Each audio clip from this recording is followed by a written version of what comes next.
আজ কেশিয়াড়িতে একটা বড় খবর রয়েছে, যেটা দুপুরের পর থেকে কেশিয়াড়িতে চাঞ্চল্যকর একটা খবর হয়েছে, যেখানে অভিষেক গাঙ্গুলি নামে এক সরকারি রয়েছেন, যিনি কেশিয়াড়ির বিডিও অফিসে প্রধান ক্লার্ক অর্থাৎ বড়বাবু নামে পরিচিত। তার একটা রহস্য মৃত্যু হয়েছে, যেখানে আমরা দেখছি রক্তাক্ত অবস্থায় তিনি পড়ে রয়েছিলেন। তার যেই রুমে একটা ভাড়া ছিলেন, সেই রুমেই শরীরে একাধিক জায়গায় আঘাতের চিহ্ন রয়েছে। ঘটনা খুন করা হয়েছে বলে প্রাথমিকভাবে সবাই মনে করছে, পরিবার থেকে পুলিশ সবাই।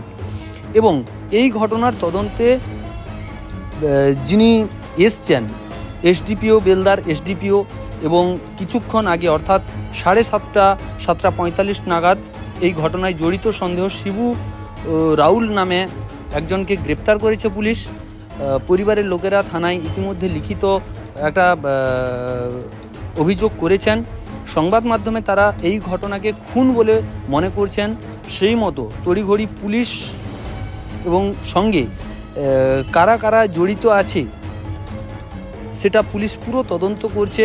এবং সেই বাড়িতে যারা ভাড়া ছিলেন, যতজন ভাড়া রয়েছেন, তাদেরকে সবাই ডেকে পাঠানো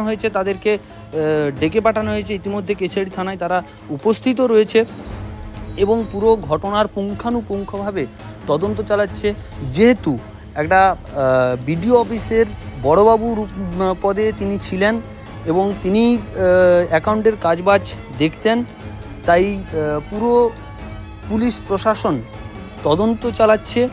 সঙ্গে সঙ্গে যে শিবু রাউল, যিনি মূল অভিযুক্ত, ইতিমধ্যে আমরা ঘটনা খবর পাচ্ছি যে মূল অভিযুক্ত শিবু রাউল, তাকে গ্রেপ্তার করা হয়েছে এবং সে মুখেও স্বীকার করেছে যে হ্যাঁ সে করেছে, এবং কি নিয়ে করেছে তা সংবাদ মাধ্যমের কাছে মুখ খুলেনি।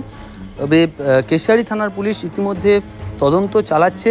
আরও কারা কারা জড়িত রয়েছে, নাকি আরও অন্য কোনো রহস্য লুকিয়ে আছে, তার পুরো ঘটনা তদন্ত চালাচ্ছে।